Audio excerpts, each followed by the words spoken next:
employer of last resort. It would make it so that anyone who wants a job can have a job. We have so much work that needs to be done in this country, um, from crumbling infrastructure, fixing our roads or bridges. Our schools are falling apart. There's all sorts of stuff that needs to get done. And we have a lot of people who need work and need good union wages, and a job that pays at least $20 an hour, and so on and so forth. And it seems to me to be the most natural thing in the world that we would pair these two things together. Um, the need of work and the need for work to be done, um, to solve the problem of poverty. The same is true for the other issues that we have. We have the issue of, uh, you know, it's hard to, when you're going to work, especially as a mother or a parent in general, to have childcare, right? Childcare is extremely expensive. I remember when I first had to pay for childcare for my son. I was appalled by how much it cost, and um, I used to also be a subsidized child care uh, case manager. I don't know if you've heard of CCIS before, but I worked for CCIS in North Philadelphia, where I helped, um, you know, mothers generally get subsidized child care for their children. And, you know, this is a major problem. This is a major impediment to being able to work for many people. If you can't get childcare, and at an affordable price, then you can't take that job, right? And so, uh, the point of this campaign is to stop acting like we have to just follow the standard Democratic lines of affordability, or whatever the catchphrase of the day is, and actually address things head on, and take seriously um, the problems that we have, right? And actually come up with plans for every single one of the problems that we have, and to address them, and not just say fluff catchphrases that don't actually mean anything. So hopefully that answered your question.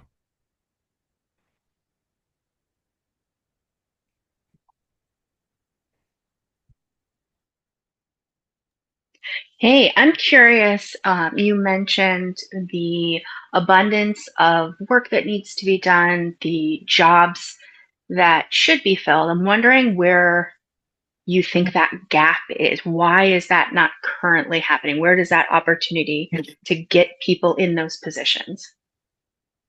Well, it's just because we haven't, no one's ever thought to do this, I guess. And so there's a thing that the Federal Reserve does. Um, uh, it's in order to they try to make it so that there's always a little bit of unemployment, right? An amount of unemployment. And the reason that they do this is to, they say, stave off inflation. Because if there's too many people who have a job, then they believe that there will be high inflation. Now, um, what that means is we follow that to its logical conclusion is that our policy is to keep some people poor, right? So that other people don't have to, so that other people don't have to pay slightly higher prices for whatever. So that's insanity. I think a lot of people would be comfortable, um, paying a few cents more if the problem of crime has been eliminated because everyone has a job, right?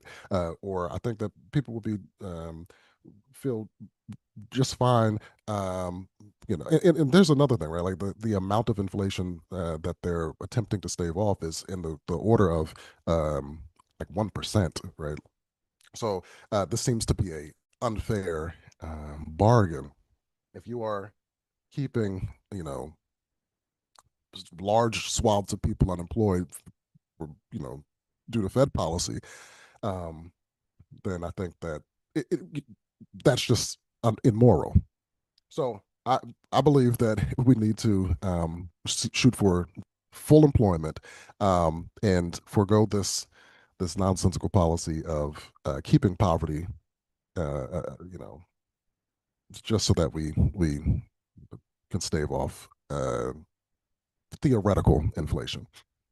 So hopefully that answers your question as well.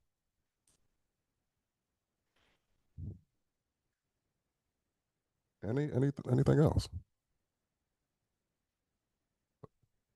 A related question came in an email. Why hasn't anyone ever talked about ending poverty?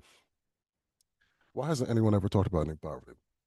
Because a lot of people believe that poverty is a natural thing and that it's just supposed to be there, and that um, it's it isn't made. And one thing that is not true is that poverty is natural and that it's just something that is supposed to happen given the machinations of the economy.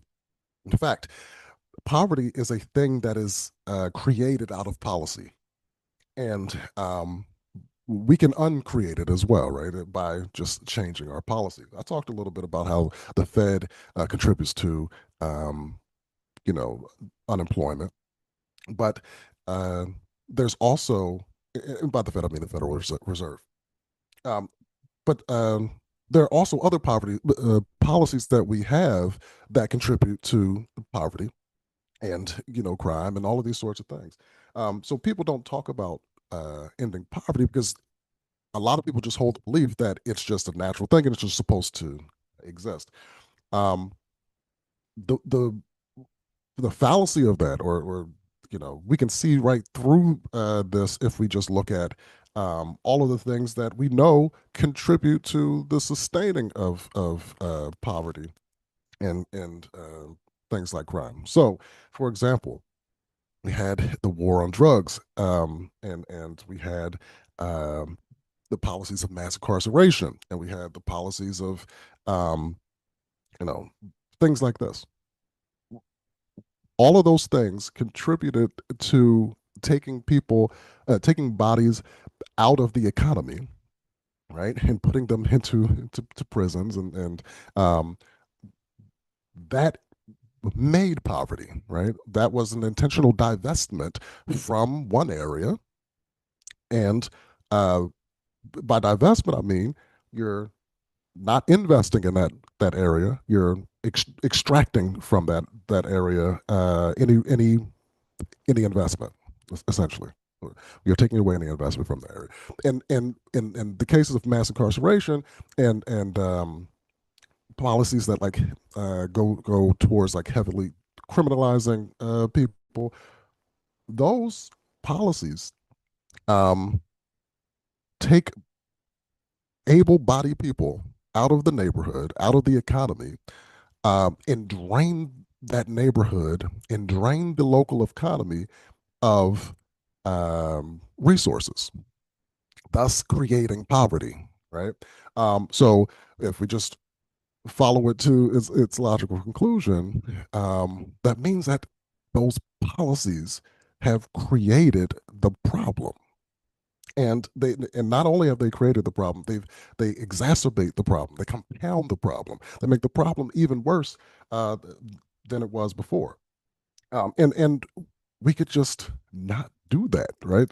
We don't have to um, have these sorts of policies that are divesting from people, and that is what all of my policies are about. They're about investing in people, making sure that we just make the right choice now instead of making the politically convenient choice. Um, and the thing that I think is, I'll leave it there because it all goes into you know I could talk for hours about this particular thing, but I want to give some more time for other questions.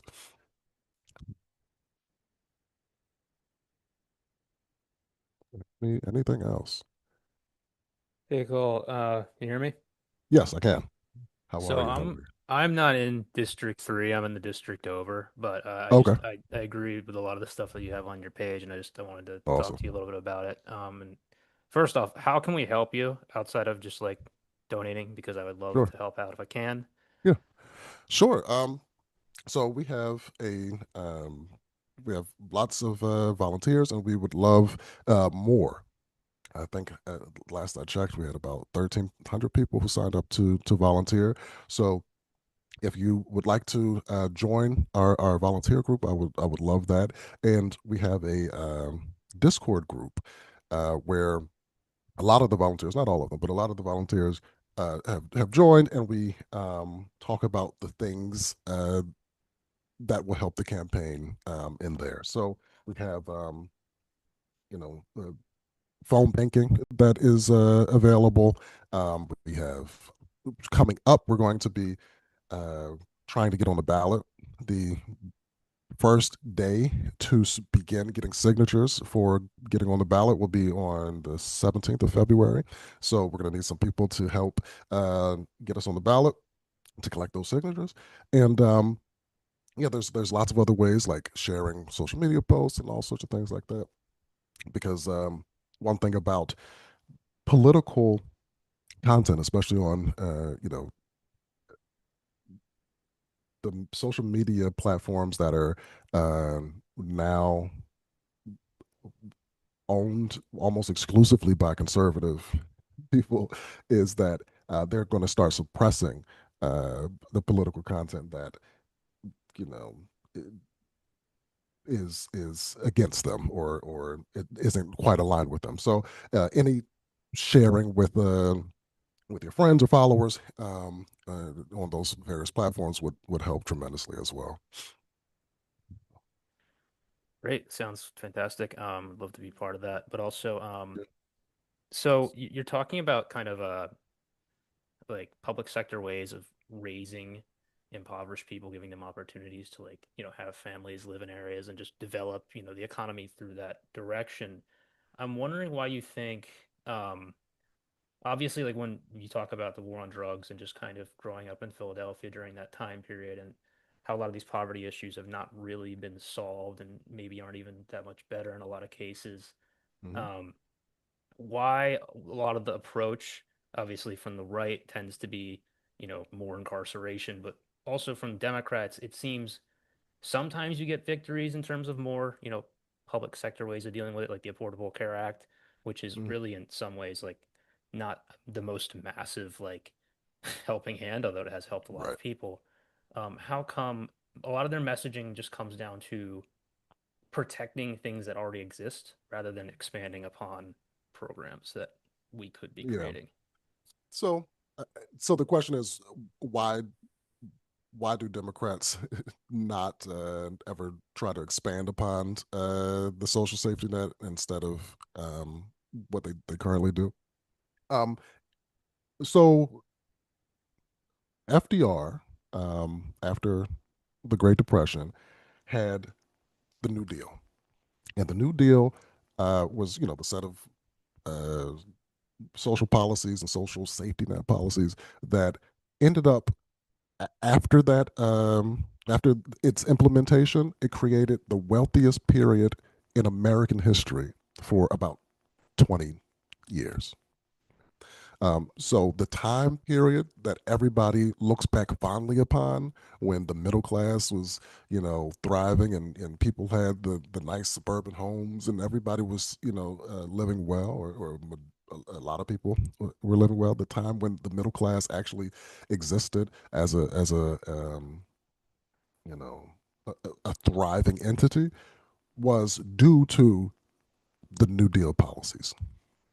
Now, then Reagan comes, and he has his revolution, the Reagan Revolution, and basically his ideology just won, right? And his ideology was a wholesale rejection of the New Deal policy. Somehow he convinced, and I know how, and I'll explain in a second. Somehow he convinced everybody that the New Deal policies um, actually were a bad thing, and that instead now we should be focusing all of our attention on tax cuts for the rich and, you know, uh, focusing on pure capitalist ideology. Now, the reason for this is because the reason there was this rejection of the New Deal policies, even though the New Deal policies were were the things that created all this prosperity, is because right before Reagan, we had the civil rights movement. The civil rights movement, created a lot of anxiety amongst white Americans, and the anxiety of we had all of the assassinations, and there were you know lots of unrest and uproar during that time. So people were um, were primed to want to run away from whatever uh, they were told was causing this, right? Even though the policies were not what was causing it, but this is what they were told. So he exploited people's anxieties. The Democrats then just said, "Oh, is this the way to win? All right, well, we're just going to follow along in this pattern." And so then we get, someone like Clinton, who is basically just a Republican light, and he just followed in Reagan's footsteps, and he was like the completion of Reagan. Like he was Reagan at Reaganism at its highest form. He ends up being the one who gets rid of welfare as we know it, right? And so what we end up believing as gospel is that programs that help people are the enemy, just because the Reagan Revolution made it seem to be the case, and a lot of Democrats have not been brave enough to want to tackle um, the perception that social programs can help everybody, and we don't have to, follow the same old. I don't know, was it 40 years now? 40-year-old ideas of you know leaving people out to dry and only focusing on businesses is the way to go. So yeah. Um, yes, Helen.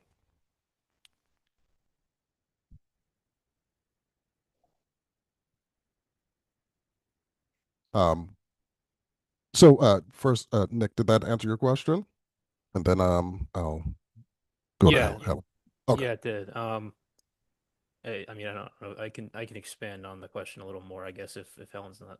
I don't know if okay, she's raising her hand or not. sure. But I just the one other thing I'm wondering about is it kind of seems like at times that it is in the best interest if you're trying to kind of weed out these programs to not put the best effort into like the actual process of carrying out things like Social Security and Medicare and all these processes, to kind of then vilify them as the issue. Is there do you, I mean, I don't work in government. I don't know. Is there a difference in the work that's being done at that level nowadays? I guess in terms of like focus and actual effort being given to make these programs work the way they should. Oh, well, what I would say is that for all of the social safety net policies, except for maybe Social Security, um, but particularly things like welfare, like the things that we traditionally think of as welfare programs, like TANF, which is the cash, food stamps, all of these sorts of things. The subsidized childcare program that I worked for. Um, especially in a lot of times, the federal government will give like a block grant to a state, just a lump sum of money, and say, "Here, you handle the how you disperse the funds." And then the states, which usually have Republican legislatures, are going to say, are going to put all their restrictions and punitive sort of policies in place and say, well, um, basically they will try to make the programs fail and not be successful, and then they'll say, see, look, I told you, when you give people these things, they end up not helping when intentionally they put in so many barriers to actually being able to use them that they can never work. So um, I think at the federal level, we probably should rethink how we administer these programs. Also, if we look at something like the Affordable Care Act, like um, it was kind of at its inception, it was kind of a good idea, especially when we had like the public option. But then it got watered down so much that it ended up being not a great fit for a lot of people. And Republicans, a lot of times, they just want to put in so many barriers that they doom the program to failure. Um, and so, I think Democrats need to just fight back against these sorts of things. If you say, okay, we want to give everybody, um, I don't know, a stake, right? Um, and the Republicans say, okay, fine, we can give everybody a stake, but let's put like 50 maggots in them. We have to say no, no, we're not going to do that, right? Because the point of them wanting to do that is to make it seem like what we're giving them is trash. So, um, you know, uh, uh, Democrats have to be a little bit stronger in pushing back against the the poison pills that Republicans put into the policies. So yeah, Hella, do you have any? Oh, one of the things I really would like to know about, number one, I have a question for you. Will you be taking APAC money? Absolutely not. And another thing is, when are the Democrats or anybody really going to talk about the real issue of everything is just plain outright racism? Yeah, a lot of the things that we see with like especially MAGA is a result of racism. It's not And even really mega. Some of the Democrats is mm, racism with them, mm, and they don't want to admit it, but it's racism. yeah, so America is like squeamish about race, and I don't think we have to be squeamish about race. Um, you know, I alluded to some of this when I was talking about Reagan and Nixon, and someone like Bill Clinton, they Yes. exploited the the anxieties that people have surrounding race, um, and this And is I this think is it should effective. be, Mhm. yeah. And one of the things that they don't seem to understand, I guess, because a lot of people are just plain stupid, but there was never any program, food stamps, Social Security, Medicare, Medicaid, that wasn't created for Black people. That was created for white people. Black people just happened to be able to get into it, and they had a hard time getting into it when they did get it. Well, I think I was so that goes back to like the New Deal programs I was talking about. So the New Deal, while I think it was a great set of policies, you know, and actually, all of this actually kind of ties together, right? And I'll tie it all together. Um, the we always in this country seem to make compromises with the conservatives, um, and those compromises are always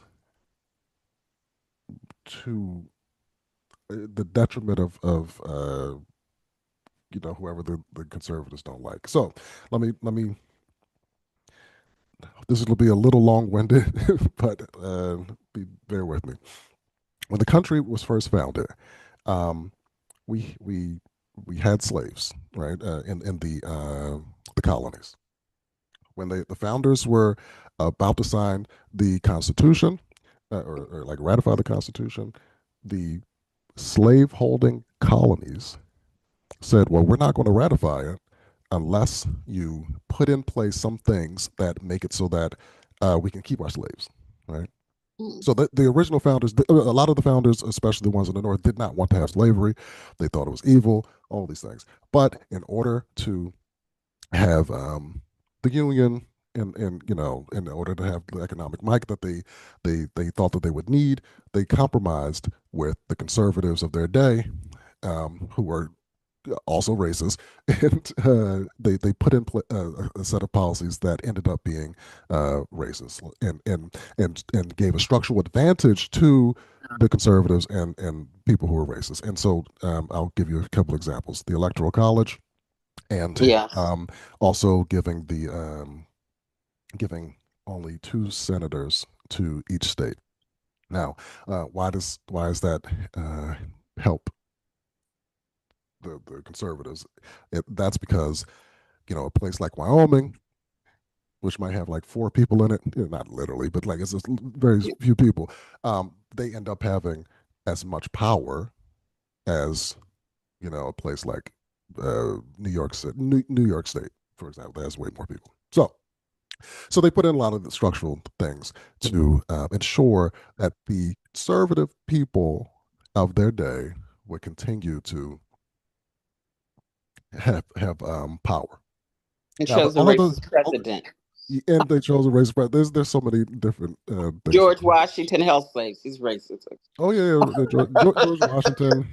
He had a slave that escaped to I think it was France, and then he tried to chase them down and all of that. But Yeah. so that was one reason. But a lot of this, all of the racist stuff, I want to keep in mind that all of it is about economic power. It's like racism is just a tool to keep economic power. It's not necessarily about the racism itself. It's just a tool.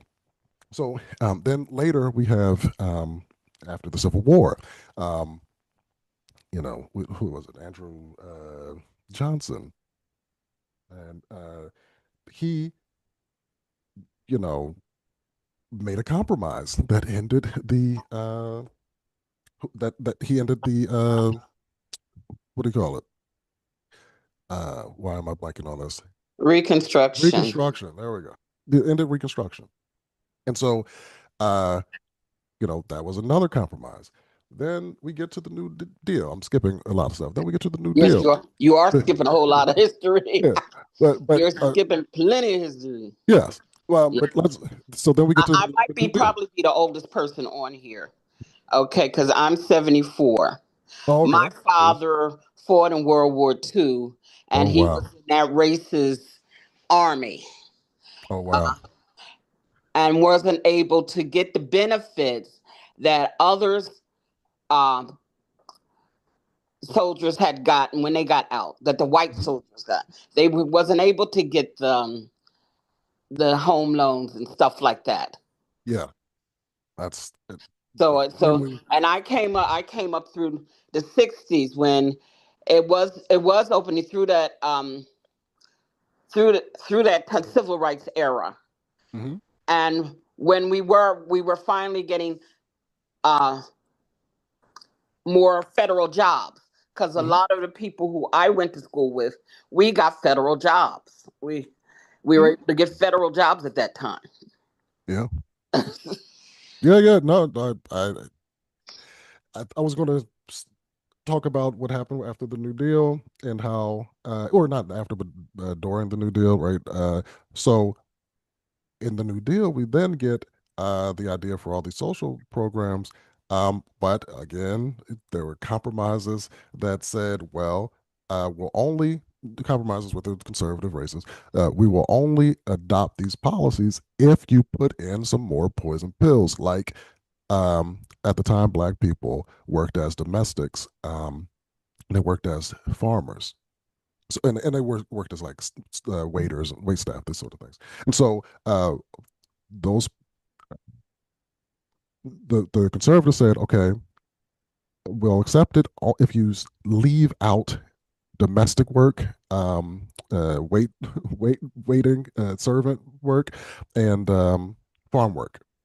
all the things that black people were doing. Black people did, From yes. if you leave out the minimum wage requirements, right? And so to this day, uh, farmer people who do farm work do not have a minimum, do not get the minimum wage. Wait, waiters, wait staff do not get the minimum wage.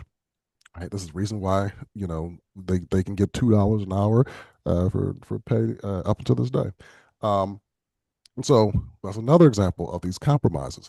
And so, uh, and then there's so many more, right? Later on, what you were just talking about, the home loans, all of these things were uh, excluded black people from uh, these programs. Now, what I would say is that every time America has an opportunity to do the right thing, move into the right direction, we're given a choice. We can say, um, we're going to apply it to everyone without exception, or we're going to compromise with the people who obviously don't want to help everybody.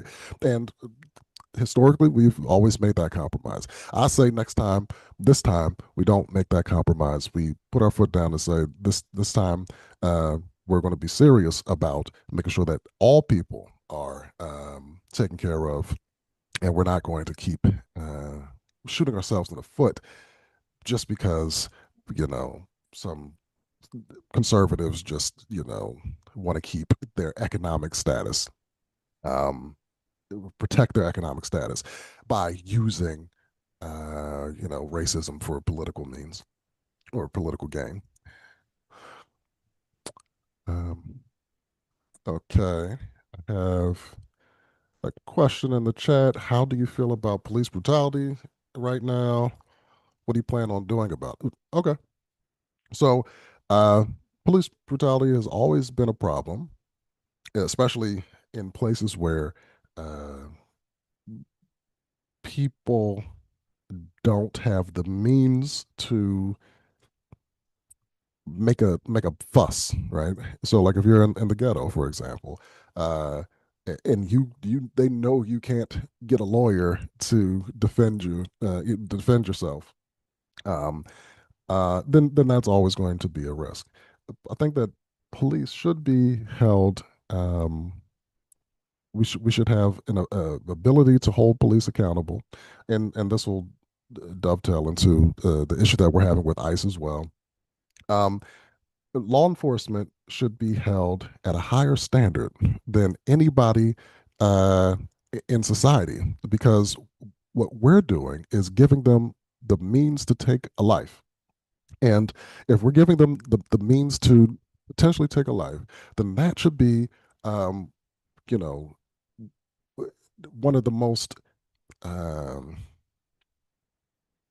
one of the most seriously taken endeavors that a person should ever take, right? And so it's almost a sacred responsibility.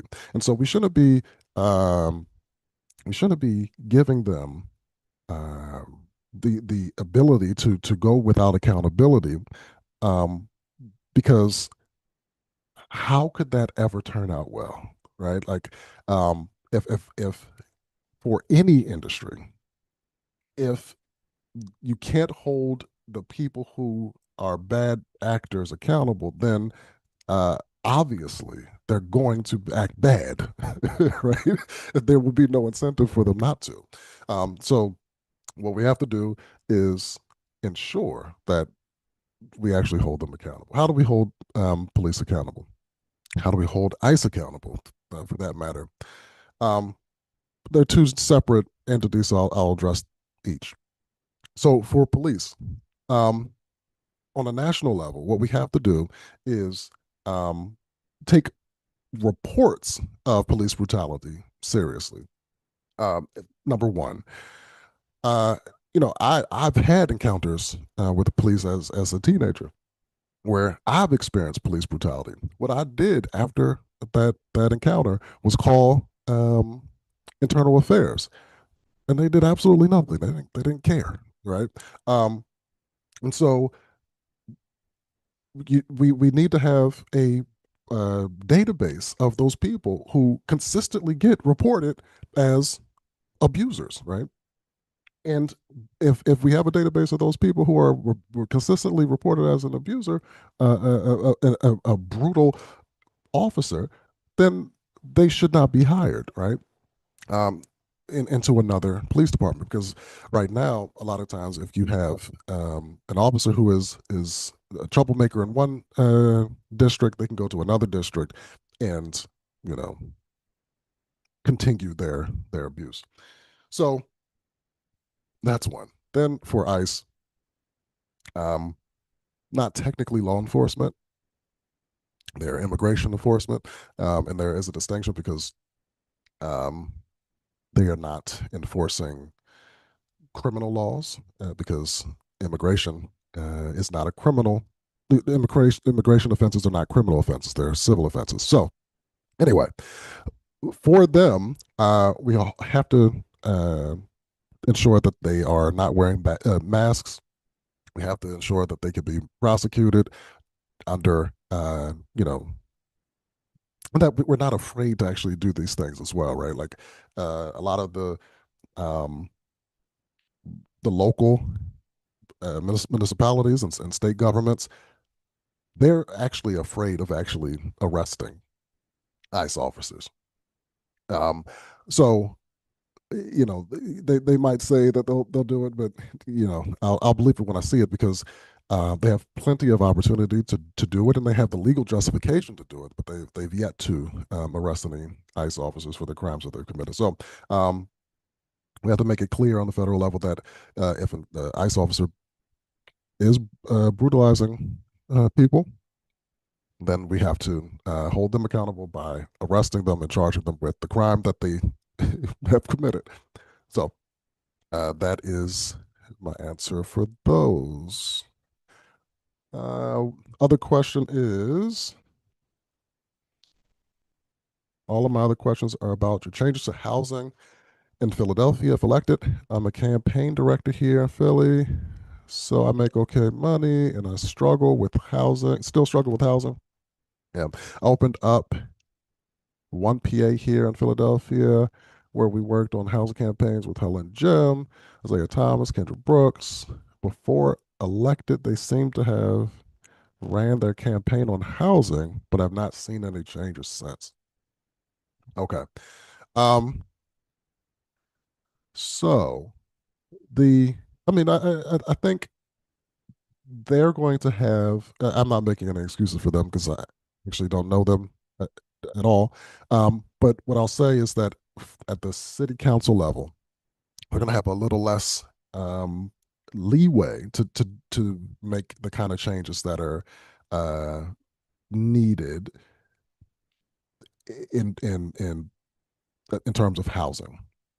Now, of course, there are things that they can do with respect to zoning and all of that, but on the federal level, what we could do, from Congress perspective, is provide more funding to build more houses because the problem, uh, the reason why housing is unaffordable is because there isn't enough of it oftentimes.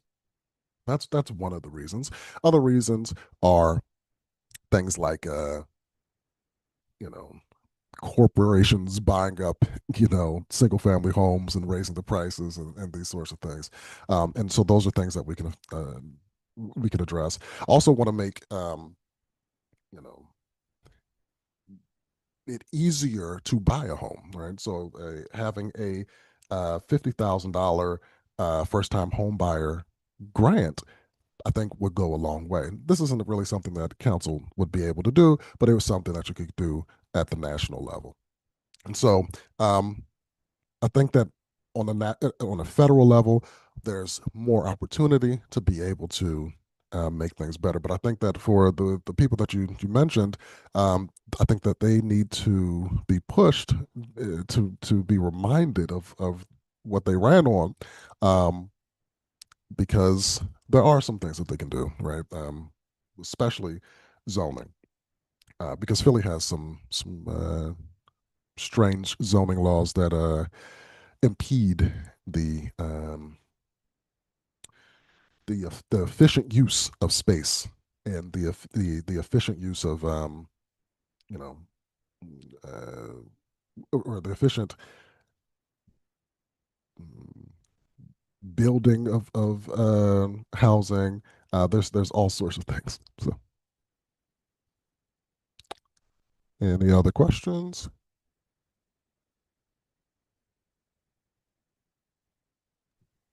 Yeah, I think you partially answered my question, so that's why I just unmuted. I was in the chat, Okay. but Great. so it seems like your answer was that you plan on changing the zoning and also providing funding. Providing funding, so that is basically going to help like people who have, I guess low income housing, Section 8, different things like that. But somebody like me who actually has a job with okay income, I'm not eligible for anything like that. Mhm. So with the cost of housing being, I mean, for a 4 bedroom, they want like almost $3,000 right now in Philadelphia. Even when you For make good money, for that's rent. hard to afford. Is that you're saying to rent? Yes. Yeah, yeah. So, so zoning is a thing that would happen at the local level. So that would be something that council is going to have to handle. But for at the federal level, if I were your congressman, then what I could do is provide funding in terms of not just for building, I mean not just for like low income housing like Section 8 and these sorts of things, but also I will be fighting to provide first time home buyers with $50,000 in home buying grant, right? So that's it. So if you want to buy a house, you need money for a down payment or closing cost, then we should be giving people who are buying their first home $50,000 to do that. Right. This is a very similar thing to what happened in the 50s. The federal government did essentially the same thing, not exactly, but essentially the same thing. And that is what created the suburbs. Um, so we can do the same thing, something similar, by providing people with grants to buy their homes. Next, for renters, yes, uh, it costs a lot of money to move into a new place, and we should do something similar to provide the means to help people get into their rental properties. Um, so that means expanding eligibility where uh, before we had like too stingy of parameters around who gets eligible for things.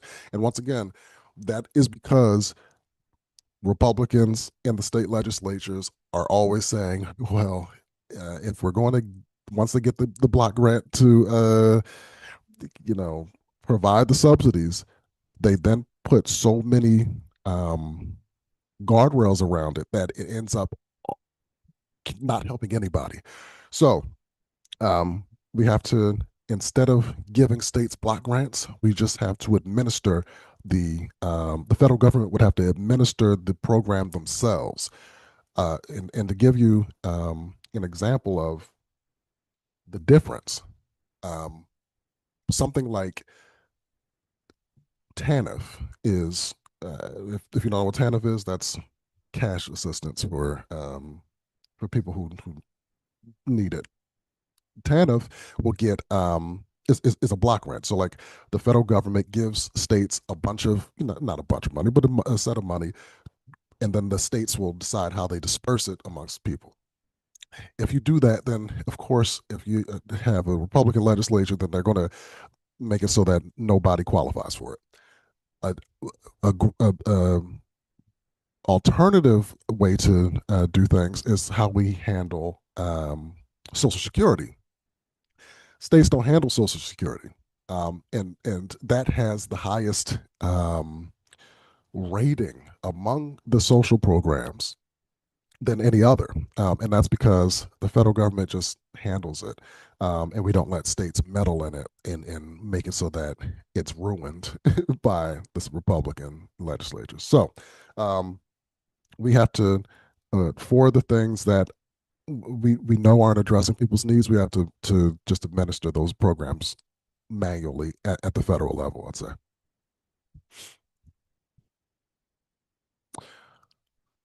How do you plan on educating the public about government and their powers? Um, so I plan on continuing to do these sorts of town halls um, throughout the campaign and also after the campaign, right? Like, once elected, I'll continue to do this. Um, and, hopefully that helps people understand how, excuse me, government and government works and the powers. Also, I make TikToks and reels and things like that. So hopefully that also will allow people to uh, learn a little bit about these sorts of things as well. So I'd say these sorts of meetings plus social media.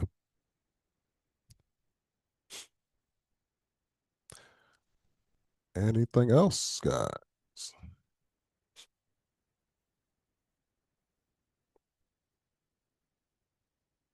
Do you think it's worth implementing in the school? Oh, that would be fantastic. Um, so the question is, do you think it's worth implementing in the school system? Teaching it will be essentially civics. Um, and yeah, absolutely. I think that would be fantastic. You know, whenever we talk about implementing things in schools, schooling is handled at the local level. So the federal government doesn't have much say in what kind of curriculum a local school district gets to adopt. But there are incentives that the federal government can you know apply and say, if you do this, you'll get some more money. So you can't force it, but you can steer. Um, what would end up happening though is a lot of like southern states, they're very wary of the federal government interfering with their education system, and so southern and conservative states. So what would end up happening is that we'd have like a two sets of education systems. One where um, the people are educated about civics, and then the other where people are intentionally left to not learn about civics, and that would make for um, an interesting society, I think, but unfortunately so.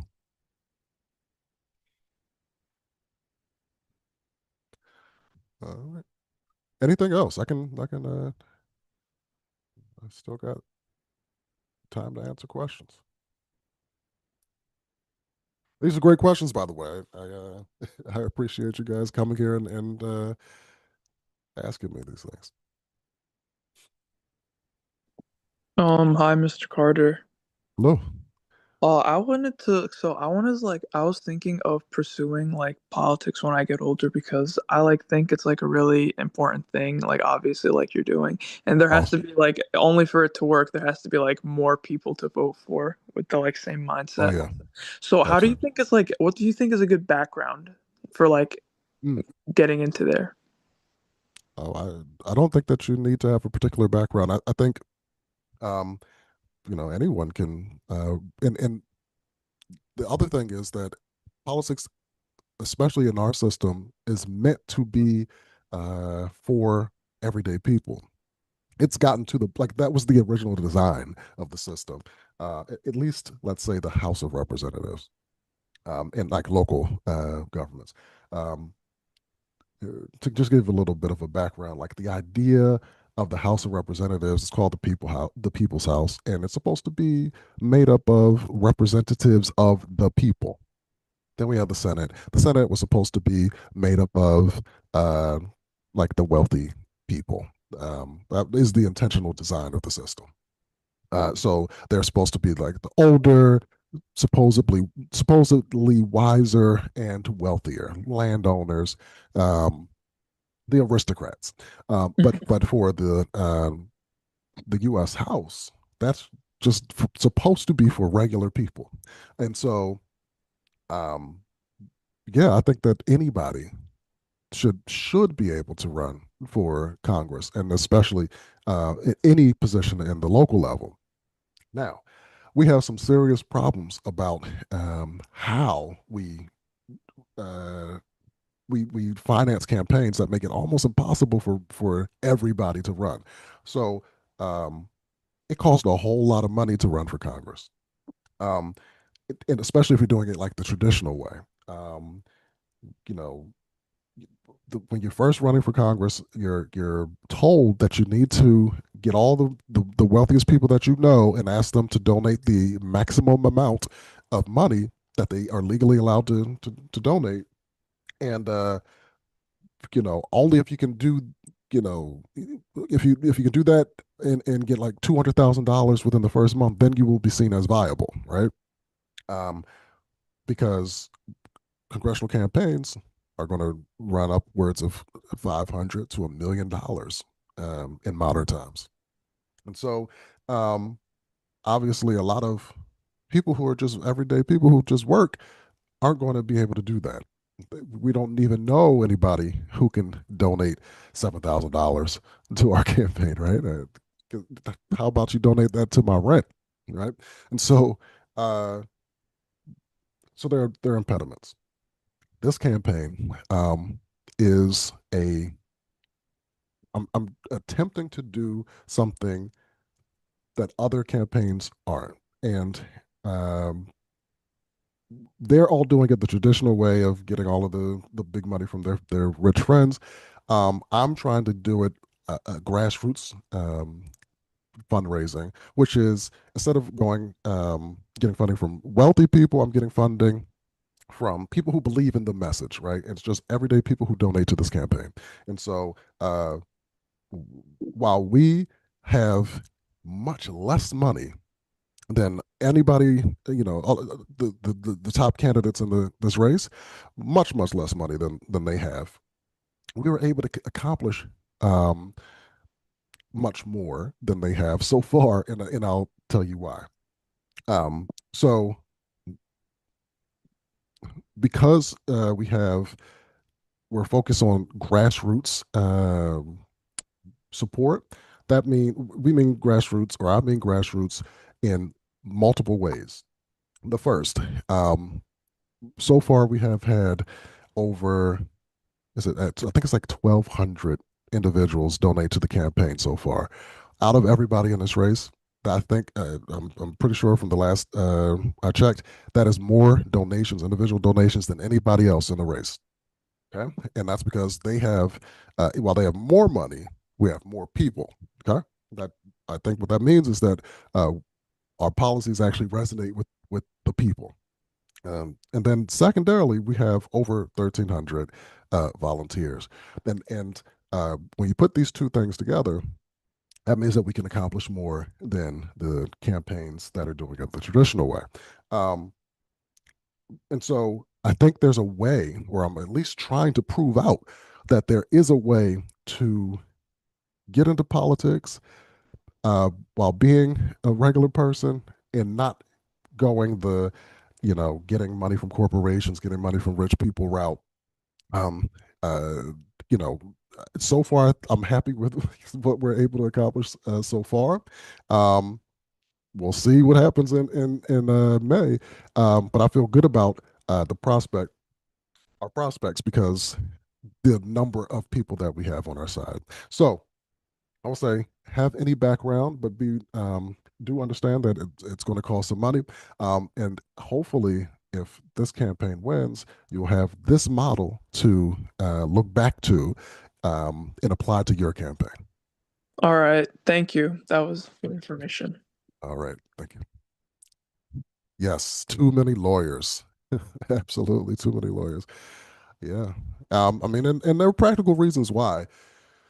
Number one, if you're a lawyer generally, especially like the Ivy League trained lawyers that they generally tend to be, um, you have money and you have networks and you have connections, and it's kind of natural to have a profession that deals with law while you make the laws.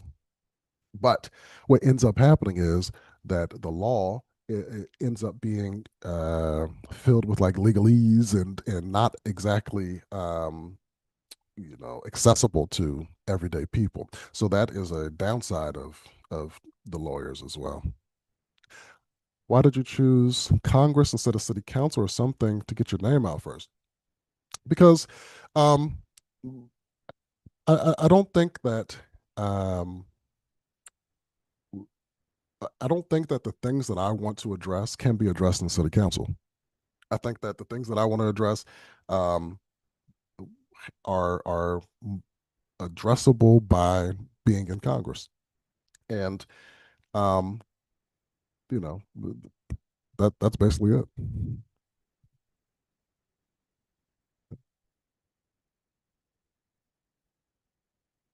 Anything else? I know I we're a little bit over, but I can stay a few more minutes. Absolutely.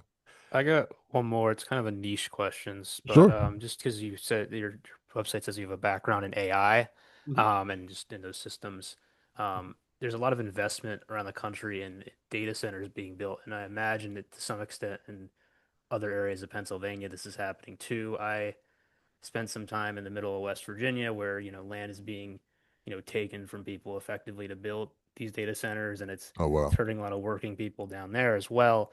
What legislation, because I really you don't hear any discussion about this at all, I think, outside just like we need to do it, um, can be done to kind of smoothly create this transition of properly building AI systems in a way that don't hurt working people. Oh yeah. So the AI center thing is a big problem. Number one, while I do work in AI,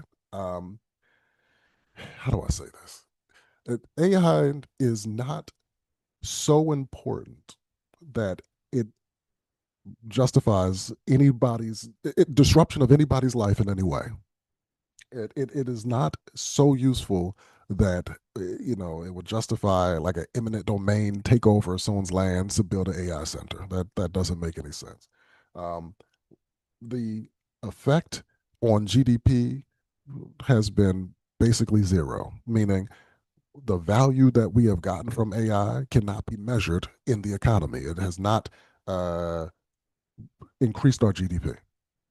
It has propped up the stock market artificially um, and dangerously because now we are relying almost solely on the tech companies to keep the stock market afloat.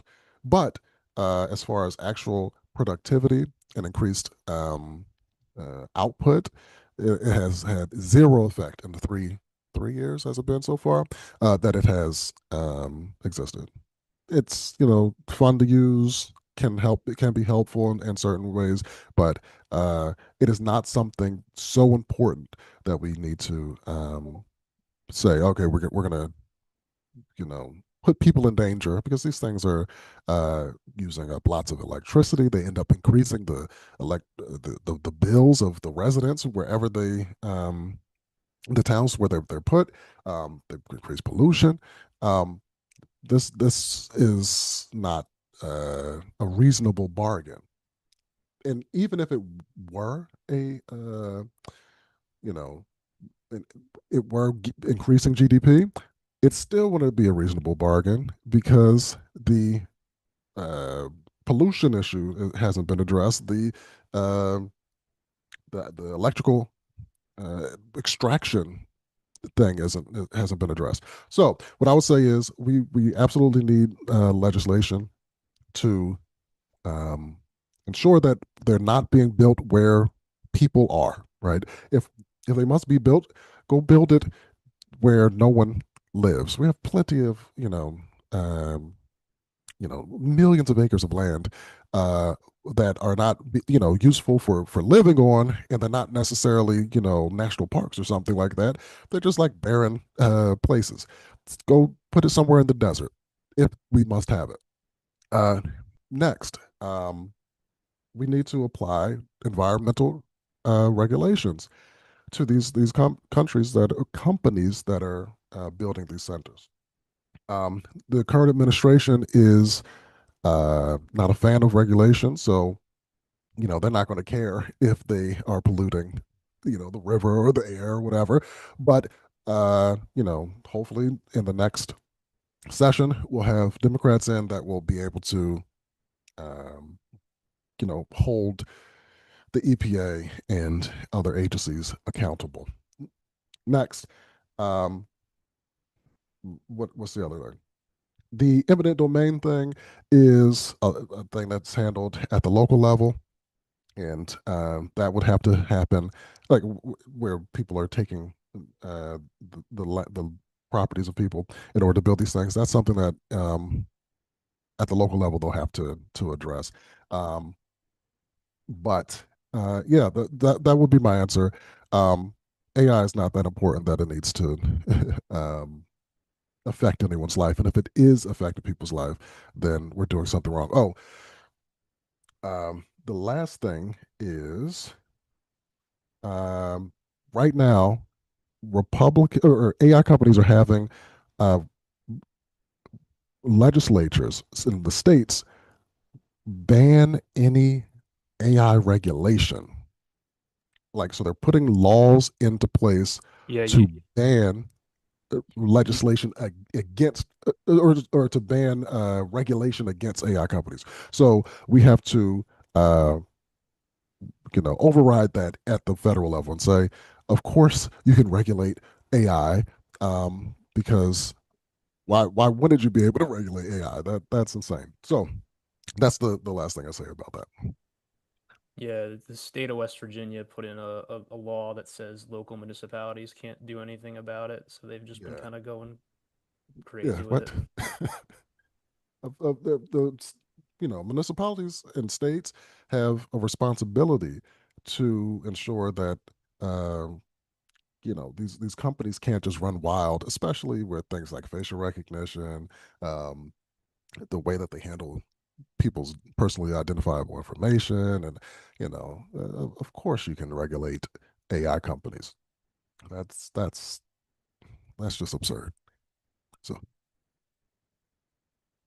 Thank you. yep, sure. All right. If there are no other questions, then we can end it here. But if there are, I can still stay for a couple more minutes. Um, I'll just wait. All right. Well, I appreciate everyone who came here today and participated. I had a great time answering your questions, and I look forward to seeing you again. And yeah, I like I said, I really appreciate you taking the time to join us today. Have a wonderful day.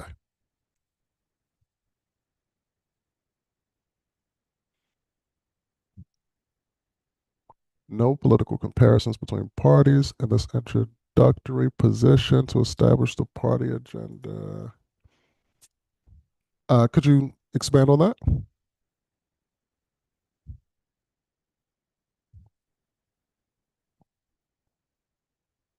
Michael, I don't think I understand. Is this a question?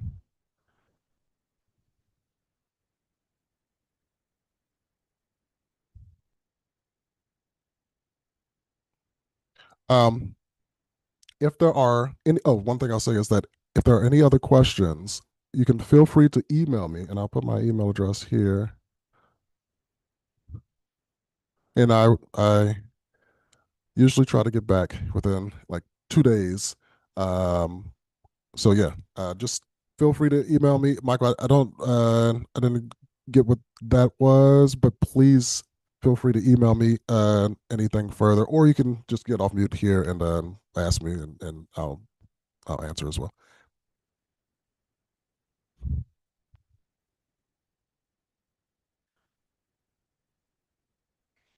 Okay. Well, thank you all, and see you later. All right. Bye. Talk about uh talk about what the vision is that I have for Philadelphia and for the country, and also to answer any questions that you all may have about those policies, about any concerns that you may have inside of your neighborhood or for what's going on in the country today, because we know we have lots of craziness happening. So yeah, the way that this is going to go is I'll just you know answer any questions that you have. Whoever has a question that they'd like for me to address, then I can just begin answering.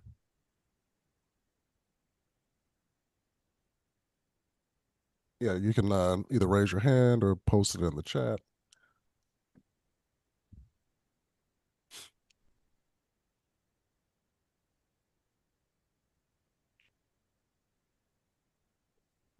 Sure. Helen. Yes. Can you tell us about yourself? Sure. So, um, I'm Cole Carter. I'm running for Congress in the third district. And so about myself, I am a software engineer. I have a background in like I went to school for philosophy. So went to Temple University and the University of Pennsylvania. I grew up in Philadelphia. And the reason why I'm running is because Philadelphia has a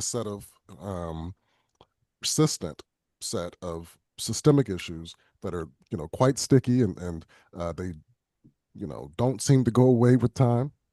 And the reason why they don't go away is because we don't have a bold vision. Democrats generally haven't had a bold vision to address these issues. And these issues that I'm talking about are poverty and crime, and people just being able to get ahead in general.